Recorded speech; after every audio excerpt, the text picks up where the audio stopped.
Le SOPK et l'insuline, un lien souvent sous-estimé. Décortiquons ça. Ce sont des symptômes frustrants. Et si tout venait d'une seule et même cause?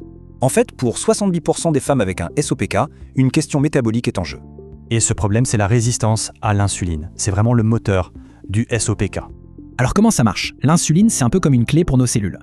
Mais avec la résistance à l'insuline, la serrure ne répond plus. La cellule devient sourde. Et voilà le cœur du problème. Le glucose, notre carburant, reste bloqué à la porte.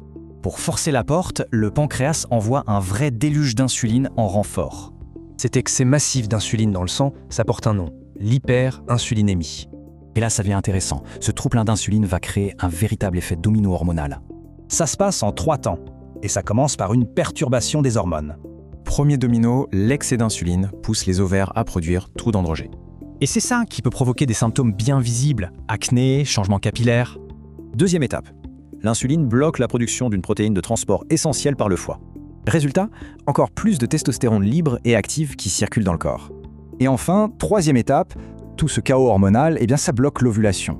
C'est de là que viennent les cycles irréguliers, voire absents, si typiques du SOPK. Mais au-delà des cycles, d'autres signes peuvent alerter sur la résistance à l'insuline.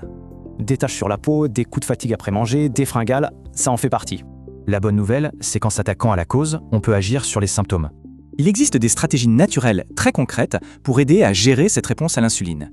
Ce qu'il faut retenir, c'est que le SOPK est avant tout un trouble métabolique. Donc en agissant sur le métabolisme, on peut vraiment espérer retrouver un équilibre hormonal. Et si la clé se trouvait moins à la pharmacie que dans notre assiette?